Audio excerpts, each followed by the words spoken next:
নমস্কার, 24 ঘন্টায় আপনাদের স্বাগত। গতকালের পর আজও উত্তপ্ত আউশ গ্রাম, আজও আক্রান্ত পুলিশ, যেখানে আগুন ধরিয়ে দেওয়া হলো, থানায় ভাঙচুর চালানো হলো এবং ক্যামেরার সামনে কেঁদে ফেললেন থানার ডিউটি অফিসার। এতটাই তার অসহায়তা। আমরা আপনাদের নিয়ে যাব আউশ গ্রামে। আমাদের সঙ্গে রয়েছেন কলকাতা পুলিশের অবসরপ্রাপ্ত নগরপাল তুষার তালুকদার। তুষারবাবু, স্বাগত জানাই আপনাকে। আমরা তার কাছেও যাব। তার আগে একবার আপনাদের দেখাবো আজও অগ্নিকর্প আউশ গ্রাম। আইসি অপসারণের দাবিতে থানা ঘেরাওকে কেন্দ্র করে আগুন জ্বলল থানায়। উত্তেজিত জনতা পুলিশের বাইক সহ বেশ কয়েকটি গাড়িতে ভাঙচুর করে, হামলা চলে থানার ভেতরেও।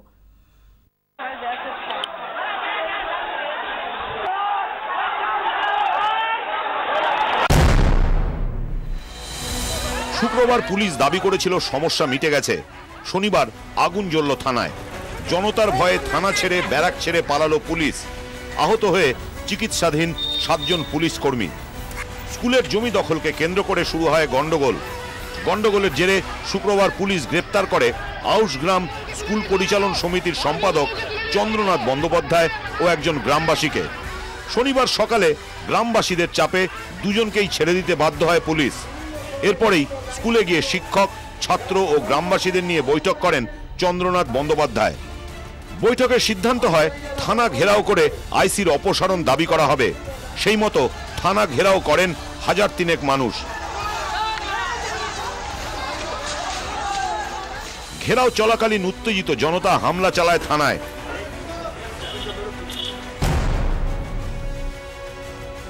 লাঠি সোটা হাতে 1000 খানেক উত্তেজিত জনতাকে দেখে থানা ও ব্যারাক ছেড়ে পালায় পুলিশ কর্মীরা।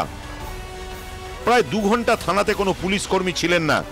উত্তেজিত জনতা ভাঙচুর চালায় থানায়।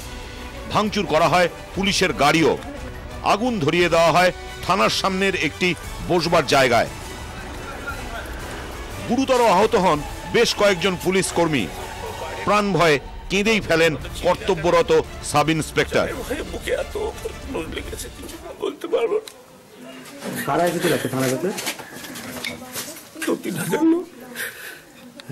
দু-তিন হাজার লোক দিয়ে তারপর অ্যাটাক করলে সেখানে বড় বড় পাথর।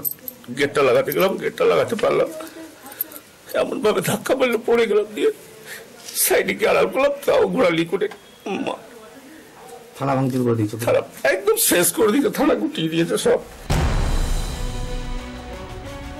এরপরই বিশাল পুলিশ বাহিনী নিয়ে আউশ গ্রাম পৌঁছন বর্ধমানের পুলিশ সুপার। কিছুক্ষণের মধ্যেই অবস্থা আয়ত্তে আসে। আউশগ্রাম থানা যে গেট আছে, গেটের বাইরে কিছু দুষ্কৃতীরা এসে এখানে কিছু ঢিল পাথর ছুঁড়েছে এবং সেটা কিছু অ্যাটাকের মোতাবেক এখানে এসেছিল। তাদের খবর পেয়ে ইমিডিয়েটলি আরও রিইনফোর্সমেন্ট ফোর্স পাঠানো হয়েছে, সবাইকে তাড়ানো হয়েছে। এখন আমরা সবাই এখানে আছি। আমরা এখানে আমাদের রেডগুলো চলছে এবং যারা দুষ্কৃতীরা আজকে থানায় হামলা চালিয়েছে তাদের বিরুদ্ধে পুলিশ অ্যাকশন নেবে। ঘটনাস্থলে পৌঁছন বর্ধমানের আইজি রাজেশ কুমার সিং, জেলা শাসক সৌমিত্র মোহন, এলাকার বিধায়ক অভেদানন্দ থান্ডার। গোটা এলাকা জুড়ে শুরু হয় পুলিশ টহলদারি। বর্ধমান থেকে ক্যামেরায় সদন সিনহার সঙ্গে অরূপ লাহার রিপোর্ট, 24 ঘন্টা। আমরা সরাসরি শুরুতেই একবার চলে যাব আউশ গ্রামে। এখন কি পরিস্থিতি সেটা জানবো। সন্দীপ সরকার এবং অরূপ লাহা আমাদের দুই প্রতিনিধি সেখান থেকে রয়েছেন। আমি সন্দীপের কাছে চলে যাবো সরাসরি।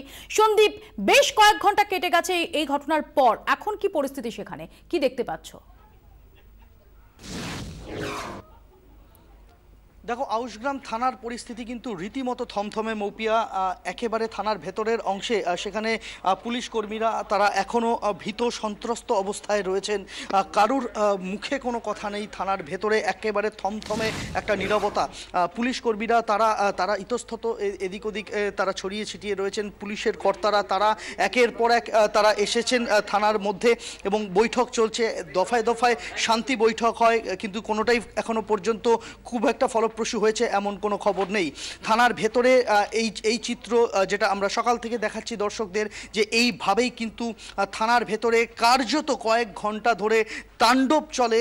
সমস্ত গাড়ি থানার ভেতরে, তা সে পুলিশ কর্তাদের গাড়ি হোক, থানার দৈনন্দিন ব্যবহারের যে পুলিশের গাড়িগুলো রয়েছে এবং থানায় বিভিন্ন সময় যে সমস্ত গাড়ি বাজেয়াপ্ত করা হয়, সমস্ত গাড়ি এইভাবে ভেঙে তছনছ করে দেওয়া হয়েছে।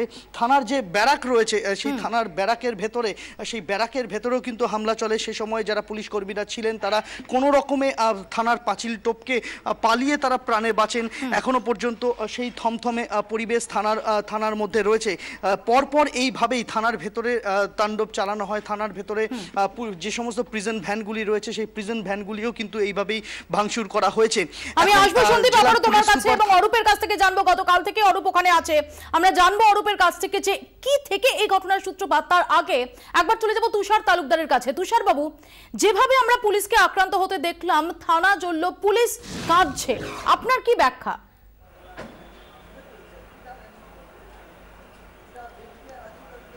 না, আমার ব্যাখ্যা হচ্ছে যে এটার মধ্যে দিয়ে অনেকগুলো গাফিলতি ধরা পড়ছে।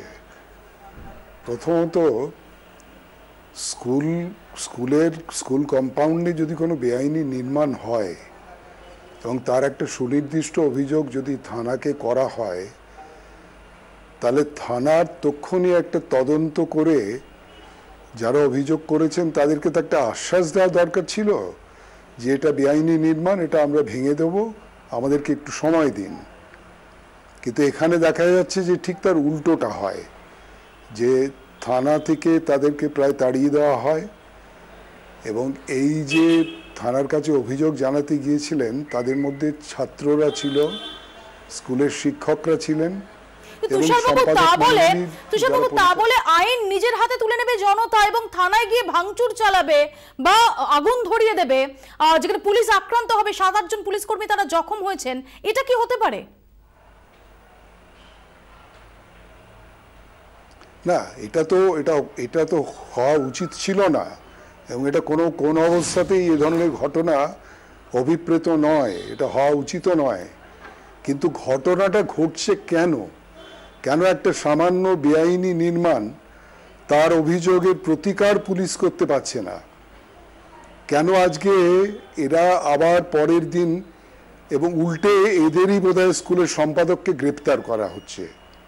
অর্থাৎ বেআইনি নির্মাণটাকে আমরা সমর্থন করছি, তার বিরুদ্ধে যে জনরোষ যদি একবার সৃষ্টি হয়, সেটা কোনো লজিক মেনে বা কোনো প্রক্রিয়া মেনে তো চলে না, তারা তখন একটা রাগে ফেটে পড়ার মতো একটা অবস্থা হয়। আমি আসবো তুষারবাবু আপনার কাছে। ইতিমধ্যেই আমরা খবর পেয়েছি যে নবান্ন থেকে এর নেপথ্যে কি রয়েছে সেটা খতিয়ে দেখার নির্দেশ দেওয়া হয়েছে। একটা ছোট্ট বিরতির পর ফিরবো আমরা, আপনাদের আবারও নিয়ে যাবো আউশগ্রামে। ছোট্ট বিরতির পর ফিরছি, সঙ্গে থাকুন 24 ঘন্টা।